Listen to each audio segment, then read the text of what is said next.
Mecca once more. The last 6 episodes that I have just done with Korede, I did in Nigeria about 2 weeks ago.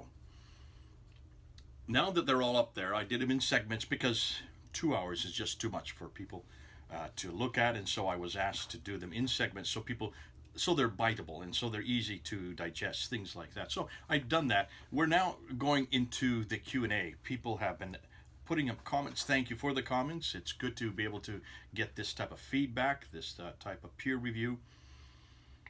And there haven't been really many questions. Not really serious questions. Oh, the Muslims have been sitting there and yelling and hollering and screaming and making all kinds of ad hominem against me and everything else that they think that will get us off, our attention off of what we're doing. And I think that's the only reason why you're getting an awful lot of this ad hominem. Muslims, when they don't have an answer, usually attack the person, or don't attack with the idea. They just attack, and they make all kinds of ridiculous statements. And you're seeing that in the comments here. But there have been some good comments, and here is one especially. This is an interesting one, put out by Falconauge.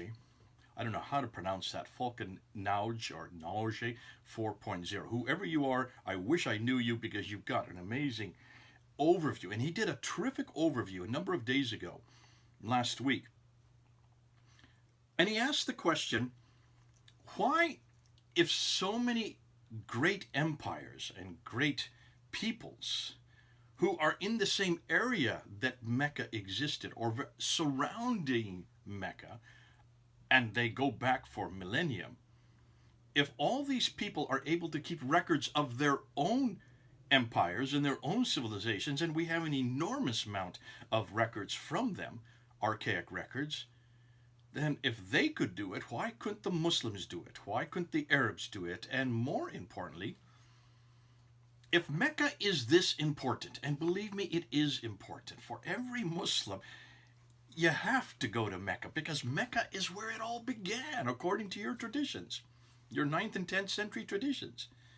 Adam and Eve sent down there. That was the beginning of mankind. The first hamlet, the first settlement of mankind is, or was, Mecca. There's nothing earlier than Mecca, according to your traditions. Again, your traditions. Abraham, chapter 21 of the Quran, is very clear that he was, we don't know that it's Mecca, but all the traditions say that is Mecca, the Kaaba. That all the traditions say there is only one Kaaba, and the Kaaba is in Mecca. They don't even take into consideration the traditions that there may be other Kaabas, but nonetheless, all the traditions are very clear. Abraham was there in 1900 BC. They don't say 1900 BC. We say 1900 BC. You've got to come back to the Bible to get that date, because that's the only one. We're the only ones that really have shown where Abraham was in history. And certainly, all the traditions, bar none, start from the premise that Muhammad was born in Mecca, 570 AD. Lived there up until 622 AD. So for 50 years, the first 50 years of his life, the first 12 years of his ministry, if that started in 610, the first 12 years of the Quran being revealed to him were all in Mecca. We're all in Mecca. And it was only in 622 that he finally then moved up to Medina in the north. Well, not really north, just northeast of Mecca.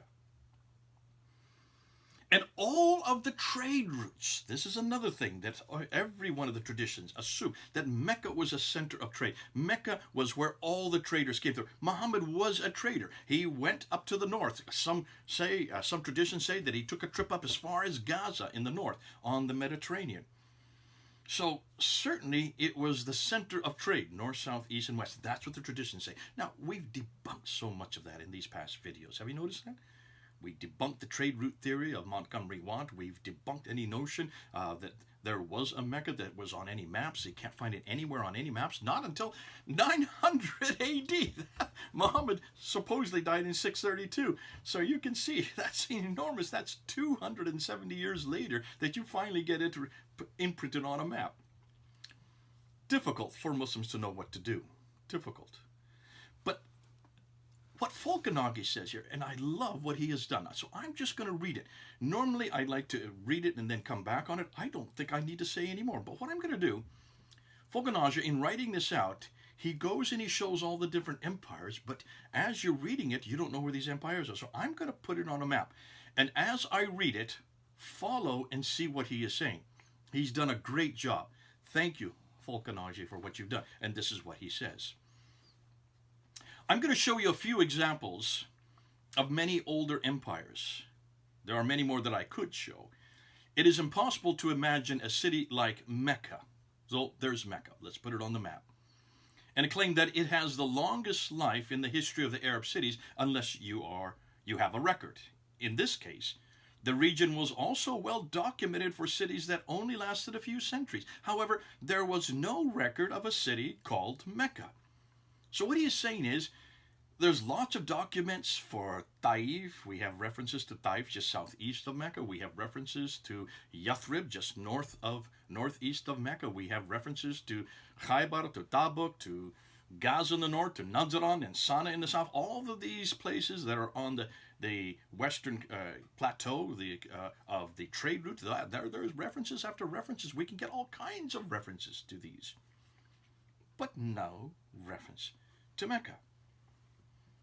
Small kingdoms south of Mecca have been documented with great accuracy in the ancient history of Arabia, but Mecca has no record to support the Islamic claim of its ancient existence, according to Fulcanaja. And he goes on, he says, the kingdoms of Saba, let's put Saba on the map. See where Saba is? Way down in the south. And also the kingdom of Himyar, way down in the south, in what we know as the Hadramaut area, that period in the 7th century. Present a series of 102 kings who lived up to the 9th century BC. 9th century BC? 9th century, that's 1000 BC. That is a good 16 to 1700 years before the time of Islam. They began and ended from the 9th century BC all the way up into the 6th century AD. This is proof that Mecca did not exist in ancient times. If it had existed, it should have had archaeological records for every generation of its history. The history of the ancient cities of the eastern and western Arabia. Let's put eastern Arabia up there. You can see there's the eastern coast and western Arabia. Western Arabia actually covers Mecca. These existed for many millennia before Christ and even date back to the time of Abraham. It contains numerous archaeological finds that reveal their story. We have all kinds of history from both the west coast and east coast of Arabia, he's saying. But they also prove that Mecca could not have existed in Abraham's lifetime without such records, because these records say nothing of Mecca. Though they even cover where Mecca exists, they don't have any record of Mecca. The patriarchs, look where the patriarchs are, and I'll put them here on the map, who lived near Abraham, never mentioned a trip by Abraham to the unknown desert of western Arabia during his lifetime. Yet all the traditions say that Abraham came down to Mecca, and that he went into Mecca and went into the Kaaba and destroyed all the idols and then rebuilt the Kaaba with his son Ishmael. That's according to the Islamic traditions from the 9th and 10th century. Fulcanaja goes on and says, neither any of the inspired prophets in the Bible nor any literature of Abraham's descendants mention such a trip. Although kingdoms and civilizations were few in the time of Abraham, and their inscriptions prove that they were known to one another, none of them mention Mecca. None of them mention Mecca. Then he goes on and says, the inscriptions of the Himyarites. Let's look and see where the Himyarites are. And they're right down, not too far from what we mentioned as Himyar or Saba. They're there in the Hadramaut, in what is today Yemen. Take a look and see on the map there. They occupied the area where Mecca was later built, and they occupied the area where Mecca was later built, confirmed that Mecca did not exist during the 3rd century AD. So the Himyarites moved all the way up the west coast, up to where Mecca is today, but no reference. It is illogical that all the nations occupying central West Arabia would overlook Mecca if it existed when these nations existed. If it was that important, if it was that old, if it was that famous, why did none of these empires, these peoples, why did they not mention this place called Mecca? Look at the map. Look at the map again. They're all surrounding. They also include where Mecca is. Let's continue on. Falconager then says, the Assyrians. Well, look where the Assyrians are, the way up north up there. And the Babylonians, right next to them. In fact, they almost call it interlocked because they have many of the same cities. They all had ancient empires that occupied the north and also central West Arabia. Let's put central West Arabia up there. Take a look at it on the map. Yet none of them mention the existence of Mecca. Not one. Remember, these Babylonians, these Assyrians, we know that later on the Sassanians, who then take over that area of what is today, what was then Babylon and what was Assyria, the Sassanians, who then continue and they take over to the east of that, and they have Ctesiphon, which is now today called Baghdad, but back then called Ctesiphon, and they sent these explorers and they come all the way down to what is today Yathrib, and they find silver there. Dr. Robert Hoyland talks about them coming all the way down to Yathrib, and they create silver mines. And they talk about Taif, and they talk about further north in Tabuk and Khaybar, but they don't refer to Mecca. So these are people that are there in the Assyrian, the Babylonian period area, and what is today where Baghdad is situated. None of them mention Mecca.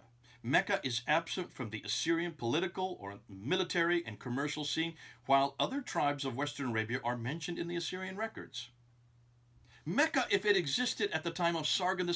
Who is Sargon II? Remember who Sargon II is. He is the one that is Khorsabad. Khorsabad is way up in the Assyrian Empire that you see here on the map. Khorsabad, he is the one that comes down to Israel, and he attacks the 10 northern tribes of Israel, and he decimates those 10 northern tribes, take many of them back up to his cities up there in Assyria, and leaves and takes some of his own Assyrians to repopulate the cities, and they intermarry with the Israelites that are left behind. And from their progeny come what is today known as the Samaritans. So we know who Sargon II is. We know when he lived. We know when he did this. We know where he came from. All of this, Falconager is saying, these are people in history. Sargon II would have been mentioned with the various Arab tribes, including Sabah, all of which were mentioned in the inscriptions of that period. Mecca was absent from the military, trade, and religious scene, even during the time of Sennacherib, who was his son, who came and then tried to attack the tribe of Judah and was not able to destroy Jerusalem. In fact, had to suddenly leave in the middle of the night and return back to his town of Nineveh. He had to go back and defend his city of Nineveh. So you have these great Assyrian kings, Sargon II, Sennacherib, even Ashurbanipal. Falconager continues, had many contacts with Arab tribes and had reached the Taima area. Look and see where Taima is on the map. There it is right there. North of Medina, north of what was then, of course, Yathrib. Yet Mecca is absent from the Assyrian records, speaking about him. Nabonidus occupied the cities of the region near Mecca. Although he lived in Taima for 10 years, he never mentioned Mecca. Nabonidus, this is the time of Daniel. This is why it's so important that we look in Daniel and we don't see any reference, anything from any of the Nabonidus drum or Nabonidus cylinder, all these great pieces of art, of documents that we have today. There's no reference anywhere of Mecca in any of them. And then Falconager goes on to the Persians. Look where the Persians are, over to the east, what is today Iran. The Persians occupied many parts of Arabia and had alliances with tribes and states, but Mecca is absent from their records. Finally, he refers to the Romans. The Roman expedition to Western Arabia, they precisely documented all the villages and towns in the region. I've been talking about that.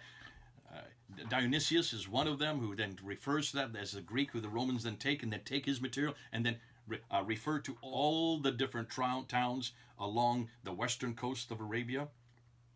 Their work shows that Mecca did not exist in the Christian era, and in the first century, up until the 1st century AD, great empires stretching for millennia or more occupied central West Arabia and mentioned the tiny villages.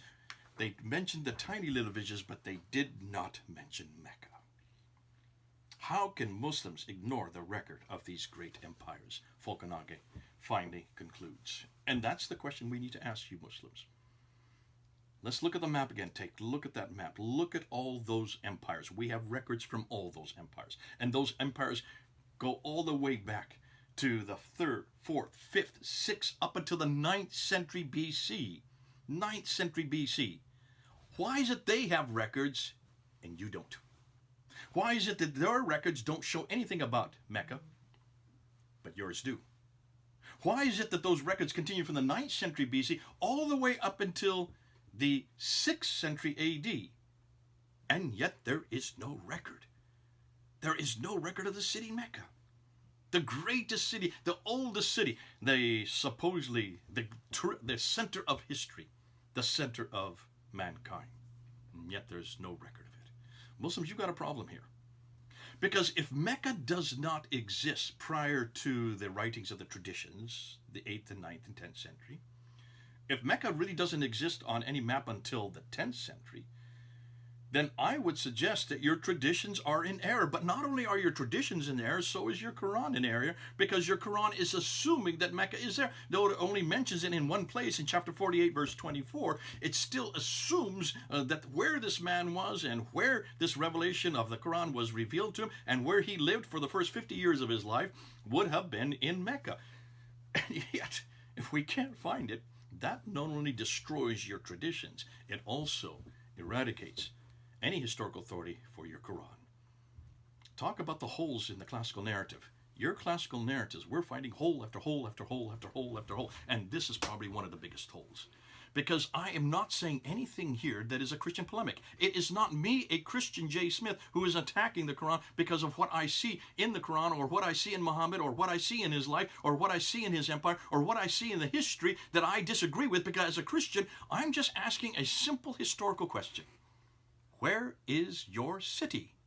Where is this city that is at the seat of civilization, that was at the beginning of time, that was created, that were the greatest of all the great patriarchs, someone like Abraham of his ilk, and the greatest, according to you, the greatest prophet of all time, Muhammad himself? Where is the city that he was born in? Where is the city that he grew up in? Where is the city that he spent the first 50 years? Where is the city that he finally conquered in 630?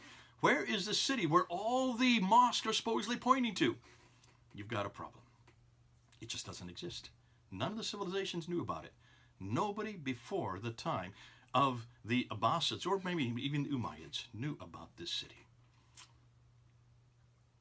I'm waiting, and I will continue to wait. The onus is on you now, Muslims. You've got to provide some evidence for your city, because without Mecca, you don't have Muhammad. Without Muhammad, you pretty much don't have the Quran. Without the Quran, what do you have left? Nada. Nothing. Let's see what you can come up with. Respond to these questions. Show us Mecca. Prove to us it is historical. Give us some inkling that your traditions are true, or even that your Quran is true. Because if you cannot, then you might as well give up on the Quran and Muhammad. You might as well give up on Islam and come on home. God bless you. This is Jathan. Over now.